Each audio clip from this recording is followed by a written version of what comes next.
Welcome back to the JB Weekly channel, everyone, where everything is made up and the points don't matter. Anyways, today we're going to be talking about Thor Love and Thunder and why I'm a little bit worried about it. This might be a shorter video because there's not a lot of info about this film out yet, so everything is just speculation. Although we should be getting a trailer soon. Hopefully not before I put this video out or I'll have to start over like the Doctor Strange 2 Super Bowl trailer made me do. But I'd like to say right off the bat that I do not care that Natalie Portman is back as Jane Foster to be Lady Thor in this movie. Do not care.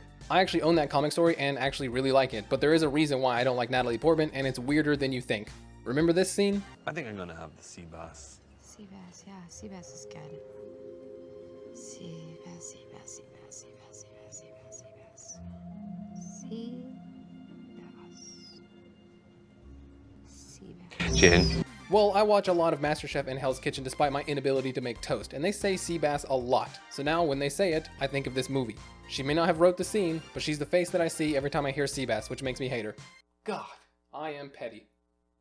Moving on. Thor Love and Thunder actually has a lot of things going for it because it's based off of the Jason Aaron run of Thor in the comics named Thor God of Thunder and the Mighty Thor.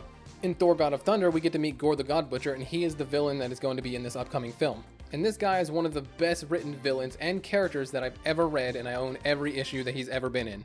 Just for some backstory, his people come from a barren wasteland of a planet and they had to struggle and fight just to live to see the next day. Now his people prayed to the gods for salvation, but Gore didn't actually believe in them since they never helped his people, and his wife and kid were unfortunately killed in an accident. When this happened, the leader of the tribe said that the gods have plans for them moving forward, but Gore stated that they are either not real or they are no longer paying attention to the ones that worship them, so basically he was exiled from his people. He eventually ran into two gods in the aftermath of a battle and stole the all-black necrosword from one of them, who ended up being Null the symbiote god, who we'll actually talk about here in a little bit. Then he basically became Kratos and went on a crusade through the entire universe, finding and killing every single god that he came across. Thor eventually crossed paths with him and asked why he was doing what he was doing, and Gore said that gods are pointless because they don't aid their worshippers, so they just need to bite the dust. In the past, young and pre-Hammer Time Thor meets up with Gore for the first time, and Gore claps him with ease and then tortures him for a while to get information. Thor eventually gets out and thinks that he kills Gore, but it turns out that he's related to the Bee Gees because he's staying alive. President Thor actually ends up finding him again and is confused how he's still kicking, and eventually in the far future, Gore went up against past, present, and future King Thor at the same time and actually ended up winning. Present day Thor in the end actually ended up wielding two Mjolnirs and the all-black necrosword and let him see the hammer smash together like I used to do with my Hot Wheels cars, and that's basically how they came out victorious. Then when it comes to the Mighty Thor story where Jane Foster became Thor, it was at a time where Thor wasn't worthy of Mjolnir, but Jane was. Oh, and there's a run that's called Unworthy Thor, I believe, about Odin's son while Jane had Mjolnir, and it was also a really good story. God, I own all of these comic books. I'm such a nerd. What the fuck? The reason he was unworthy was because during an event called Original Sin, Nick Fury, not the Sam Jackson looking one, but the original one, told Thor that Gore was actually right about the gods and his hammer fell out of his hand and he wasn't actually able to list it after that, but Jane was. Did I say was? Weird? Was? Whatever. Jane Foster actually had cancer and was going through chemotherapy, but every time she became Thor, it wiped the chemotherapy's effects away and the cancer continued to grow. Now that the Spark Notes are over, the question is, why am I worried about Odin's son less than lightning? Well, the God Butcher is not exactly the most kid-friendly villain and definitely not the most Disney-esque written character. Gore does not crack jokes. He does not make funny banter. He doesn't even smile in the comics. Well, now that I think about it, I don't know if that's actually wrong or right, but I also don't want to go back through 11 issues of God of Thunder to prove it right or wrong, so let's just act like Sonic and roll with it, okay? Anyways, Gore is a very dark and mellow character that doesn't really take any crap from anybody. He has even tortured the God of Torture to get information about other gods' locations. Oh, yeah, that's how he finds other gods' locations. He basically tortures them. When he finds one, he tortures that one until he gives up a location of another god, and then he kills them and then moves forward. Then in the far future, before being defeated, he actually got the God of Bombs to design him a bomb that would kill every god from anywhere in the universe at any point in time. So can you see where my worry is coming from? I'm not saying that Christian Bale would not be able to take this character and bring him to the big screen, but considering the last Thor movie with the same director took the goddess of death Hela and didn't really make her that dark of a character, it makes me a little worried that they're going to lighten up Gore as well. Gore is on a mission to cause genocide of all the gods. He does not need to be cracking jokes or making snarky remarks. I would rather have Thor making all the snarky comments and then Gore be the complete opposite and not stand for sarcasm or disrespect and take a more serious tone. Remember in Deadpool 2 how Wade was basically a constant stream of jokes where Cable was on a mission and had much more of a serious characterization? That's the kind of dynamic I want. I don't need a God Butcher making jokes every 5 minutes like typical Disney fashion. But despite how they write Gore, his presence in the MCU brings the potential to see Null in the future, and that would be incredible! If you don't know, Null is a malevolent being who is the ruler of the empty abyss and got pissed basically when all the Celestials came in and started creating life and stars and in turn, light.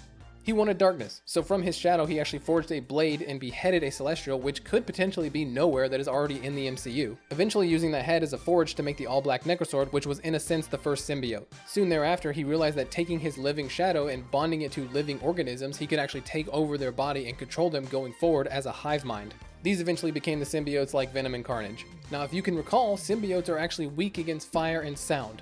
You want to know why that is? Well, while Null was forging the all-black Necrosword, he states, "To this day, the weaker of my creations carry the scars of their progenitor's birth inside of them. They still fear the fire of the forge and the discordant and incessant noise of a celestial hammer beating their will into something wieldy." Which is a really dope reason for their weaknesses, I gotta be honest, because if there's anything that's gonna cause long-term trauma, it's being beaten. I mean, when I was a kid, I took the effort of basically every hero in the Marvel Universe to bring this guy down, so he has huge potential for an Avengers-level threat in the foreseeable future of the MCU. Venom is coming to the MCU, the all-black Necrosword is coming to the MCU, so eventually down the line I'd hope for Null showing up as well. But he is also a pretty dark character, so I'm not sure how well Marvel will be able to handle him with their witty banter that needs to be in apparently every film. Also, this movie could take a different approach to time travel than what was used in Endgame. In the comics, Gore used the Pull of Forevers, which was created by the time gods of Chronux. He uses this portal to go through time and pull gods from their timeline and bring them to basically force them into slavery to help him make the God Bomb. So we would have that form of time travel, the TVA and Kang form of time travel, and the quantum realm form of time travel, which might be a bit much. Also, what worries me about this film is that we have Gore as the main antagonist, and Taika Waititi had this to say. "What I wanted to do from the beginning was to ask, what are people expecting the least from this franchise? Oh, I know, a full-blown love story." He also told BBC News the script is very romantic. Now, okay, I understand you have Lady Thor coming back and Jane Foster is the main love connection for Thor in the comics. But you're going to take a story with one of the most sinister, dark, and gritty characters in the Marvel Universe and make a script that you describe as very romantic? We tried the love connection between these two dorks in the first two Thor movies. There's a reason why the third was so drastically changed. It didn't work. Wouldn't work for me either. Remember the Seabass thing? That's ruined forever.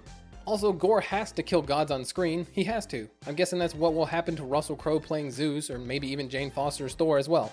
But if they kill Thor, Odin's son himself, and Lady Thor takes the spotlight going forward for the next few movies, I'm gonna be upset. Not that Lady Thor could never be a good character, she definitely could, but the relationship between Thor, Odin's son, and Silver Surfer, or Beta Ray Bill, or Galactus, or Hercules would never be explored. That is just completely wasted potential. Like, I know Chris Hemsworth can't play Thor forever, but I need to see him on screen at least with Beta Ray Bill before he stops. But if I don't also get to see him with Silver Surfer and Galactus on screen together, I will also be pretty bummed. They have a lengthy history together, so I'd be really sad if that was never explored.